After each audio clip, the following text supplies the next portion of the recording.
உங்கள் வீட்டில் பாவக்காய் குழம்பு வச்சா யாருமே சாப்பிட மாட்டேங்கிறாங்களா? ரொம்ப கசப்பாக இருக்குதுன்னு சொல்கிறாங்களா? இனிமேல் கசப்பே இல்லாமல் பாவக்காய் குழம்பு செய்யலாமா? ஃபஸ்ட்டு 1/4 கிலோ பாவக்காயை இந்த மாதிரி ரவுண்ட் ஷேப்பில் கட் பண்ணிவிட்டு அதில் 1 டீஸ்பூன் அளவுக்கு சால்ட் ஆட் பண்ணி நல்லா மிக்ஸ் பண்ணி ஒரு 5 நிமிஷம் ஊற வச்சுருங்க. அதுக்கப்புறமா நம்ம தண்ணி ஊற்றி எப்பவும் போல் நல்லா வாஷ் பண்ணி எடுத்துருங்க. வாஷ் பண்ணி எடுத்த பாவக்காயை இப்போ ஒரு கடாயில் கொஞ்சமாக நல்லெண்ணெய் ஆட் பண்ணிடுங்க. ஆட் பண்ணிவிட்டு அந்த பாவக்காயை இந்த ஆயிலில் ஆட் பண்ணிவிட்டு ஒரு 5 நிமிஷத்துக்கு ஆயிலில் நல்லா வதக்கி கொடுங்க. நல்லா வதங்கி பாருங்கள், இந்த அளவுக்கு நல்லா வதங்கி வந்துடணும். அதுக்கப்புறமா இந்த பாவக்காயை இன்னொரு பிளேட்டில் மாற்றி வச்சுருங்க. இப்போ அதே கடாயில் கொஞ்சமாக குழம்புக்கு நல்லெண்ணெய் சேர்த்துக்கிறேன். நல்லெண்ணெயில் புளிக்குழம்பு நீங்கள் வைக்கும்போது டேஸ்ட்டும் ஃப்ளேவரும் சூப்பராக இருக்கும்.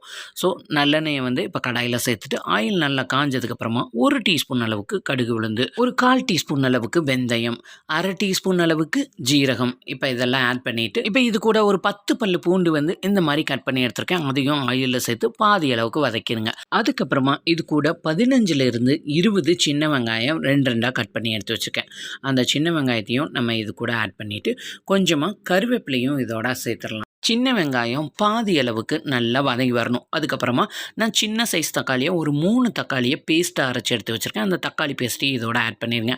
நல்லா வதக்கி விட்டுட்டு இப்போ தக்காளியிலேருந்து லைட்டாக தண்ணியெல்லாம் வற்றிட்டு லேசாக எண்ணெய் பிரிஞ்சு வர வரையும் வதக்கிடுங்க. இந்த அளவுக்கு வதங்கினதுக்கப்புறமா நம்ம வீட்டில் சாம்பார் தூள் இருக்கு இல்லையா, குழம்பு மிளகாய் தூள், அதில் நான் ஒரு 3 டீஸ்பூன் அளவுக்கு குழம்பு மிளகாய் தூள் இதோட ஆட் பண்ணிவிட்டு இதையும் நல்லா மிக்ஸ் பண்ணி கொடுத்துருங்க. இது கூட ஒரு 1/4 டீஸ்பூன் அளவுக்கு பெருங்காயத்தூள் அதையும் இதோட சேர்த்துட்டு ஒரு 10 செகண்ட் மட்டும் இதில் வதக்கி விட்டுருங்க. அதுக்கப்புறமா ஒரு சின்ன சைஸ் லெமன் அளவுக்கு புளி ஊற வச்சு எடுத்துருக்கேன். அந்த புளிக்கரைசல் உங்கள் புளிப்புக்கு ஏற்ற மாதிரி இதோட ஆட் பண்ணிடுங்க. ஆட் பண்ணி தேவையான அளவுக்கு உப்பு இதோட சேர்த்துட்டு நல்லா மிக்ஸ் பண்ணி விட்டுட்டு நல்ல ஒரு கொதி விடுங்க. நல்லா கொதித்து லேசாக எண்ணெய் பிரிஞ்சு வந்ததுக்கப்புறமா நம்ம ஆயிலில் வதக்கி வச்சுருக்கிற பாவக்காயை இதோட ஆட் பண்ணிடுங்க. ஆட் பண்ணிவிட்டு இது கூட 1 டீஸ்பூன் அளவுக்கு வெல்லம் அல்லது நாட்டு சக்கரை ஏதாவது ஒன்று ஆட் பண்ணிவிட்டு நல்லா மிக்ஸ் பண்ணி கொடுத்துட்டு நான் ஒரு மீடியம் சைஸ் தேங்காயில் ஒரு தேங்காய் நல்லா கெட்டியாக பால் பிரிஞ்சு ஒரு 1.5 கப் அளவுக்கு அந்த தேங்காய் பாலையும் இதோட சேர்த்துட்டு இந்த மாதிரி லைட்டாக ஒரு கொதி விடுங்க. ஒரு கொதி விட்டுட்டு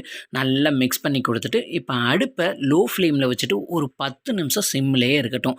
பாருங்கள், சூப்பராக நல்ல எண்ணெய் பிரிஞ்சு நல்ல தேன் மாதிரி ஒரு பாவக்காய் குழம்பு ரெடி ஆயிடுச்சு.